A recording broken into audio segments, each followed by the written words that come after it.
I know it looks like I'm 20, but I've been selling for a very long time. And after doing hundreds of sales calls, there's one tactic that's allowed me to close more AI automation deals than anything else. And I didn't learn it from a book, I actually learned it by accident. I'm going to make an entire module in my free course about this, but you're going to hear about it right here first. Now, this is a concept that you can use if you're selling AI automation services to businesses to gain trust very fast. I stumbled into this, and after I made this one switch and how I sold, my close rate went through the roof. And then I taught it to people who had never sold before, and they were closing 80 to 90% of qualified discovery calls. So if you rewind the clock, early on when I was selling AI automation, I did what most people did. I tried to sell everything: AI chatbots, voice AI, CRM migrations, custom dashboards, workflow automation. If a client mentioned a problem, I tried to be the solution. And here's what changed everything. So I was on a discovery call with a business owner, and they said, hey, another agency told us that we need a custom AI chatbot, a full CRM rebuild, and a custom analytics dashboard. Now, the old me would have tried to justify why we should do it all. But instead, I said, honestly, you don't need a custom AI chatbot from us. There are off-the-shelf tools that already handle basic website chat really well. And then I paused, and then I said, and you also don't need a full CRM rebuild right now. That's overkill for where you're at. There was a moment of silence, and then the owner was like, hey, I appreciate you saying that. And then I followed it up with, but what is killing you right now is the missed inbound leads and the slow follow-up you have. That's where AI automation will actually make you money. And then he bought. And that was the moment that it clicked. As soon as I stopped trying to sell everything, I started pointing out what they didn't need from me. And then the trust went up immediately. So then I leaned into it. Next call, I did it again. I said, you don't need us for AI-generated social media content. There are tools that already do that far cheaper. Then you don't need a full custom dashboard. Your existing reporting covers 80% of that. And then again, and then again. And then eventually I realized something important, that I had offers on my list that I never actually wanted to sell. I used to call them sacrificial lambs. And these are things that you intentionally recommend away. They exist purely just to create trust. And over time, I stopped even offering those services internally. I kept them only as trust builders.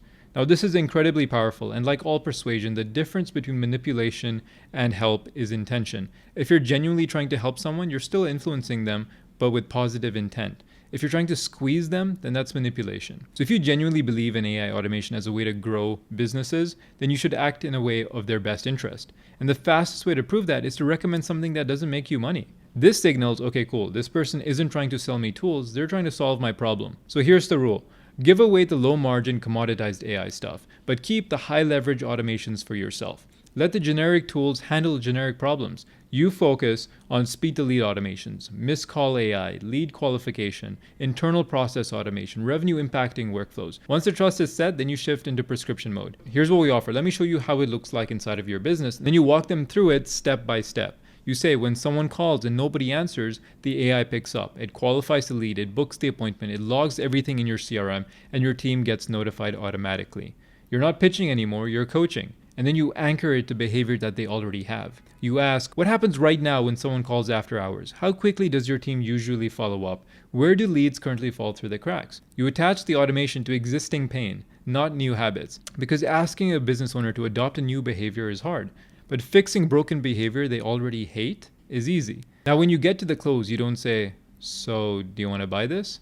You say, does this solve the problem that we talked about? If yes, then do you want to start with the core system that fixes missed leads, or do you want to layer in the follow-ups as well? It's still one decision, but it's framed as priority, not pressure.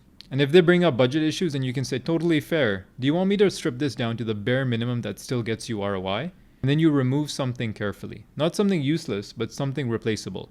So you say, yeah, we can remove the AI SMS follow-up, but that means your staff has to manually chase the leads. Now the original problem reappears. And then most of the time they'll say, yeah, okay, cool, let's leave it in. Because they're not paying you for the tools, they're paying you for judgment. If they still hesitate, you bring it back to the identity. You say, if this is in place, what stops happening in your business? What does your team no longer have to deal with? What does your day look like when this runs automatically? So you're selling a future operating state, not a software. And now one last thing, if you're new to selling AI automation, get reps, lots of reps. Outbound, discovery calls, demos, volume matters. Selling low-ticket, high-frequency services early on teaches you more than any course ever will. And once you've sold hundreds of times, selling high-ticket AI systems feels easy. And finally, the goal in every sales conversation is to move across the table to shoulder. At the start, it's you versus them, you looking across the table from them. But at the end, it's both of you looking at the same problem together. Sacrificial lambs are one of the fastest ways to get there. Now, if you want to see this concept in more detail, plus a bunch of other sales tactics and tips, then I have a free school community, a 100% free course that you can join at school.com/automate. The link will be in the description as well, and I'll break down all of this stuff and much more for you to start an AI growth firm in just 5 days. So I'll see you in there.